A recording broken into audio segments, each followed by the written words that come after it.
Redondo and the Ghosts of Silver Gulch. Introduction: the town that shouldn't exist. Redondo had seen a lot of strange things in his time.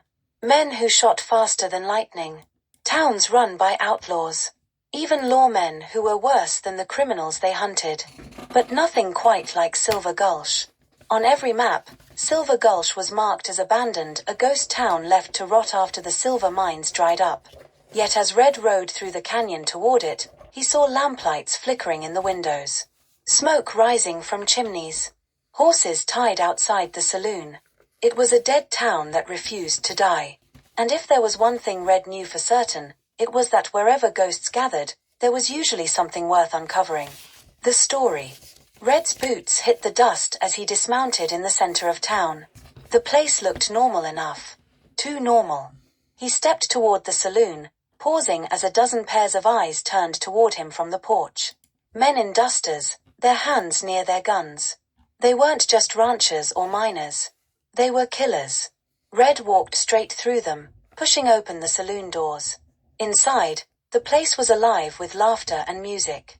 Men drank and gambled, a piano played in the corner, and the bartender cleaned glasses like he hadn't seen trouble in years. But Red could feel it, the tension beneath the surface. The moment he stepped inside, the music stopped. All eyes were on him. A man at the bar stood up. He was older, with a long scar running down his face and a colt on his hip that had seen plenty of use. "You took a wrong turn, stranger," the man said. Red leaned against the bar. "Did I? This town ain't for outsiders." Red smirked. "Seems pretty lively for a ghost town." The man's eyes narrowed. "What do you want?" Red glanced around. "Maybe I'm just thirsty." The bartender hesitated, then poured a glass of whiskey. Red took it but didn't drink. Instead, he turned back to the man with the scar. "Or maybe I heard about Silver Gulch still being occupied and figured there might be something worth seeing." The man's fingers twitched near his gun. Red set his glass down. And just like that, the air turned deadly. The first bullet. Boom. The first shot came from the balcony, a sniper with a rifle. Red moved before the trigger pulled, diving behind the bar as the bullet shattered a bottle where his head had been. The room erupted into gunfire. Bang! Bang! Bang! Red rolled, coming up with both Colts blazing. The sniper crumpled as Red's first shot caught him in the throat. A second outlaw rushed him, Red shot him clean through the heart. The rest of the gang scattered for cover, flipping tables and overturning chairs. Red sprinted toward a window, bullets whizzing past his head, and dived through just as the entire saloon exploded in gunfire. He landed hard in the dirt, rolling as men poured out after him. His horse was too far to reach. That meant he had to finish this fight. The truth about Silver Gulch. Red ducked into an alleyway, reloading as he moved. The gang split up, fanning through the town, hunting him. Then he heard a voice, whispered, urgent. "Over here." Red turned. A woman in a torn dress was beckoning him from behind an old warehouse. With no better options, Red slipped inside. The woman shut the door behind him, breathing fast. "You shouldn't be here," she said. Starting to get that impression, Red muttered. She shook her head. "No, you don't understand. Silver Gulch isn't just some outlaw hideout. It's a trap." Red frowned. "For who?" "Anyone looking for the Van Cleef gold." Red stiffened. He'd heard of Van Cleef, a mine owner who struck it rich but vanished 20 years ago, leaving behind a fortune no one ever found. "Let me guess," Red said. "They found it." She nodded. "The gang running this town? They dug up the gold last month.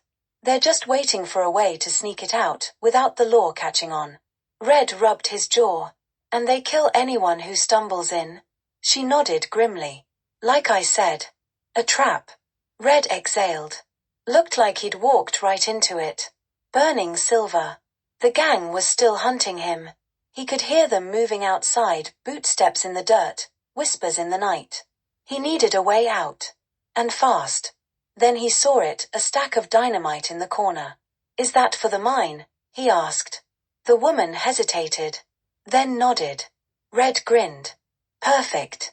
Minutes later, Red was up on the rooftops, a lit fuse in his hand. Below, the outlaws were still searching. Then, boom! The first explosion rocked the town. Red watched as flames tore through the mine entrance, sealing it shut. The outlaws turned, panic rising. Then Red fired the second shot. A barrel of black powder near the general store erupted, sending burning debris raining down on the street. Now the gang was running. And Red? He was right behind them. The final duel. By the time the dust settled, most of the gang was dead or scattered. But one man remained. The man with the scar. He stood in the center of town, a six-shooter in each hand, smoke rising from the barrels. Red stepped forward, revolver ready. The scarred man grinned. You got guts, Redondo. But guts don't win gunfights. Red smirked. No. But speed does. Then. They drew. Blam. For a split second, both men stood frozen. Then the scarred man collapsed, his gun clattering to the ground. Red holstered his revolver. The ghosts of Silver Gulch? They weren't ghosts anymore. Epilogue. The gold stays buried. By sunrise, Silver Gulch was nothing more than smoking ruins. The gang was dead, and the Van Cleef gold, buried under tons of rock. The woman, Clara, stood beside Red as they watched the last embers die. What now? She asked. Red swung into his saddle. Now, I ride. She looked up at him. You could take some of the gold. You earned it. Red shook his head. Some things are better left buried. Then, with a tip of his hat, he spurred his horse forward. The ghosts of Silver Gulch were gone. And Red? He was already riding toward the next fight.